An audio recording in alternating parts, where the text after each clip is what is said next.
നമസ്കാരം. കേരളം ഞെട്ടുന്ന വാർത്തകൾ ഇനിയും പുറത്തുവരുമെന്ന് ആവർത്തിച്ച് പ്രതിപക്ഷ നേതാവ് വി.ഡി. സതീശൻ. അഴിമതി മൂടിവെക്കാൻ സർക്കാർ പൈങ്കിളി കഥകളിൽ ജനങ്ങളെ കുരുക്കിയിടുകയാണെന്ന് അദ്ദേഹം കുറ്റപ്പെടുത്തി. വികസന സദസ്സ് സർക്കാർ ചെലവിലെ പ്രചാരണ ദൂർത്താണ്. PRD വഴി മാധ്യമങ്ങൾക്ക് പണം നൽകുകയാണെന്നും യൂട്യൂബർമാരെ സർക്കാർ ചെലവിൽ ക്ഷണിക്കുകയാണ് ചെയ്യുന്നതെന്നും സതീശൻ പറഞ്ഞു. ഞെട്ടുന്ന വാർത്തകൾക്ക് സമയപരിധി നിശ്ചയിച്ചിട്ടില്ല. ഇപ്പോൾ BJPക്കെതിരായി വാർത്തകൾ പുറത്തുവരുന്നു. CPM കരുതിയിരിക്കണമെന്നും VD. സതീശൻ മുന്നറിയിപ്പ് നൽകി. അക്രമങ്ങൾ നടക്കുമ്പോൾ പോലീസ് കൈയും കെട്ടി നോക്കി നിൽക്കുന്നു. ലൈംഗിക ആരോപണം നേരിട്ട ഇത്രയധികം പേരെ സംരക്ഷിക്കുന്ന മുഖ്യമന്ത്രി രാജ്യത്ത് തന്നെ വേറെയില്ലെന്ന് സതീശൻ നേരത്തെ വിമർശിച്ചിരുന്നു. ലൈംഗിക ആരോപണ വിധേയരെ മുഖ്യമന്ത്രി സംരക്ഷിച്ചു. LDFലെ ഒരു MLA ബലാത്സംഗ കേസ് പ്രതിയാണ്. ലൈംഗിക ആരോപണം നേരിട്ട 2 മന്ത്രിമാരാണ് മന്ത്രിസഭയിലുള്ളത്. ഒരു വിരൽ ചൂണ്ടുമ്പോൾ 4 വിരലുകൾ മുഖ്യമന്ത്രിക്ക് നേരെയാണ്. സർക്കാർ പ്രതിക്കൂട്ടിലാണെന്നും സതീശൻ പറഞ്ഞു.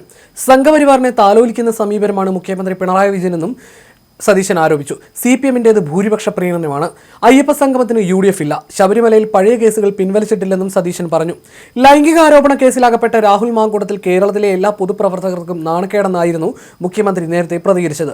എല്ലാ വാർത്താ മാധ്യമങ്ങളും രാഹുൽ വിഷയത്തിൽ നല്ല രീതിയിലാണ് ഇടപെട്ടതെന്നും ഈ നില തുടരേണ്ടതാണെന്നുമായിരുന്നു മുഖ്യമന്ത്രി പറഞ്ഞത്.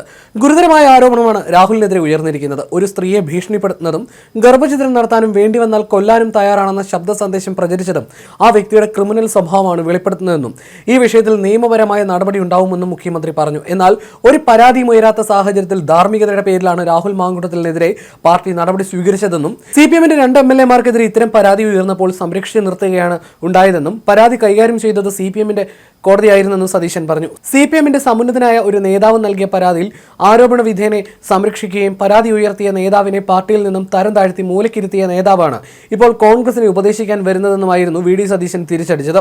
തങ്ങളോട് കളിക്കരുതെന്നായിരുന്നു കഴിഞ്ഞ ദിവസം പ്രതിപക്ഷ നേതാവ് വി.ഡി. സതീശന്റെ വെല്ലുവിളി. കേരളം ഞെട്ടുന്ന ബോംബ് തങ്ങളുടെ കൈവശമുണ്ടെന്നും ഇത് ഏത് നിമിഷവും പൊട്ടിക്കുമെന്നും സതീശൻ പറഞ്ഞുവെങ്കിലും ബോംബ് പൊട്ടിയില്ല. BJP സംസ്ഥാന ഉപാധ്യക്ഷൻ C. കൃഷ്ണകുമാറിനെതിരെ ആരോപണം വന്നെങ്കിലും അതും വേണ്ട വിധത്തിൽ പ്രചരിച്ചില്ല. ഇതിനിടെ രാഹുൽ മാങ്കൂട്ടത്തിൽ MLA സ്ഥാനത്ത് തുടരുന്നത് ഷാഫി പറമ്പിലിന്റെ സംരക്ഷണത്തിലാണെന്ന് ആരോപിച്ച് DYFയുടെ സമരം CPMന് ബൂമറാങ്ങായി മാറുകയും ചെയ്തു. ലൈംഗിക ആരോപണത്തെ തുടർന്ന് യൂത്ത് കോൺഗ്രസ് അധ്യക്ഷ സ്ഥാനത്ത് നിന്ന് രാഹുൽ മാങ്കൂട്ടത്തെ മാറ്റി നിർത്തുകയും കോൺഗ്രസിന്റെ പ്രാഥമിക അംഗത്വത്തിൽ നിന്ന് സസ്പെൻഡ് ചെയ്യുകയും ചെയ്തതോടെ വിഷയം അടഞ്ഞ അധ്യായമായിരിക്കുകയാണെന്നായിരുന്നു കോൺഗ്രസ് നേതൃത്വം പറഞ്ഞിരുന്നത്. എന്നാൽ കോൺഗ്രസ് അധ്യായം അടച്ചാലും എതിരാളികൾ അധ്യായം തുടരാനാണ് സാധ്യത. രാഹുലിനെ കടന്നാക്രമിക്കുന്ന വിധത്തിലേക്ക് CPM രംഗത്ത് വന്നതോടെ പ്രതിരോധിക്കണമെന്ന ആവശ്യവും പാർട്ടിക്കുള്ളിൽ ശക്തമാണ്. വിഷയത്തിൽ CPMന്റെ കടന്നാക്രമണങ്ങളെ പ്രതിരോധിക്കാനാണ് കോൺഗ്രസിന്റെ നീക്കം. രാഹുലിനെ പ്രതിരോധിക്കാതെ തനിയെ വിട്ടാൽ അത് കോൺഗ്രസിന് തന്നെ തിരിച്ചടിയാകുമെന്ന നിഗമനത്തിലാണ് കോൺഗ്രസ് മറ്റ് മാർഗങ്ങൾ തേടുന്നത്. CPMന്റെയും BJPയുടെയും കടന്നാക്രമണങ്ങളെ പ്രതിരോധിക്കുകയാണ് നല്ലതെന്ന വികാരം ഒരു വിഭാഗം കോൺഗ്രസുകാരിൽ ശക്തമാണ്. രാഹുൽ MLA സ്ഥാനം രാജിവെക്കില്ലെന്ന് തറപ്പിച്ച് പറഞ്ഞ് KPCC അധ്യക്ഷൻ സണ്ണി ജോസഫും നിലപാട് വ്യക്തമാക്കിയിട്ടുണ്ട്. ഇതിന്റെ ചുവട് പിടിച്ച് രാഹുലിനെ പാലക്കാട് മണ്ഡലത്തിൽ എത്തിക്കാനും ശ്രമം നടക്കുന്നുണ്ട്. രാഹുൽ മാങ്കൂട്ടത്തിൽ MLAയുടെ പേരിലുണ്ടായ വിവാദങ്ങൾ കോൺഗ്രസിന് ക്ഷീണമുണ്ടാക്കിയെന്നാണ് KPCC അധ്യക്ഷൻ സണ്ണി ജോസഫ് ഇന്ന് വ്യക്തമാക്കിയത്. എന്നാൽ അത് പറയാൻ തങ്ങളെ എതിർക്കുന്ന ഒരു പാർട്ടിക്കും ധാർമ്മികമായോ നിയമപരമായോ അവകാശമില്ല. രാഹുൽ MLA സ്ഥാനം രാജിവെക്കേണ്ടതില്ലെന്നും അങ്ങനെ ഒരു കീഴ്വഴക്കമില്ലെന്നും അദ്ദേഹം പറഞ്ഞു.